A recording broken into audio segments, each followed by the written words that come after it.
បើយើងចាក់ថាយើងជាកូនតឡចង់តបកូនគាត់មិនបាច់តបតូនអីច្រើនទេគ្រាន់តែថែរក្សាផ្លូវចិត្តគាត់ឲ្យតឡទៅទីមួយថែរក្សាផ្លូវកាយពេលគាត់ចាក់ឲ្យទុកឲ្យគាត់នៅស្ងៀមយើងធ្វើការរ៉ាប់រងចិញ្ចឹមគាត់ម្ដងទីពីរផ្លូវចិត្តសំខាន់ណាស់ធ្វើម៉េចឲ្យគាត់ឲ្យញឹមច្រើនជាងទឹកភ្នែកហើយបើថាយើងយកលុយមកជូនគាត់មួយខែ 50000 ក៏ដោយប៉ុន្តែជូនលុយ 50000 ហើយឲ្យគាត់ទឹកភ្នែកមួយខែចង់5 ដងអីហើយអាហ្នឹងបាច់បាទមានបានប៉ុនបានកសលម៉ែឪក៏អាយុអត់វែងដែរចឹងថែទាំងផ្លូវចិត្តទាំងផ្លូវកាយហើយយើងមិនបាច់ទៅរកប៉ុនអ្នកណាក្រៅអំពីប៉ុននៅផ្ទះនឹងជាមួយម៉ែឪនឹង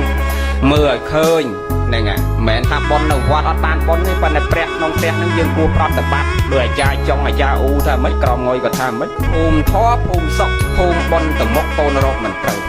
មិនស្រាប់វាចាទេសនាម៉ែឪតែងតែចង្អុលផ្លូវប្រាប់កូនប្រុសស្រីតែកូនណាស់តែមិនដឹងច្រើនណាស់ទៅខឹងនឹងម៉ែឪស្ដីតាមពិតគួរស្រាប់សូរស័ព្ទសម្ដីលោកហើយគប្បីគោរពបូជាដោយស្រាប់ប្រសងលំអត់អោនអងបង្គំវ័នទីប្រពន្ធដាក់ក្បួនបញ្ឈួននាមេឈ្មោះថាពុកវាចាគូកណ្ដើមនេះម្ដាយឪពុកនេះជាគ្រូអាចារ្យខាងដើមដោយបងគាត់សូត្រមិញជាទេវតាជាអាចារ្យខាងដើមជាព្រះនៅក្នុងផ្ទះដែលយើងគួរប្រតិបត្តិគួរគោរពបូជាហើយដែលយើងគួរប្រតិបត្តិហ្នឹងគឺអត់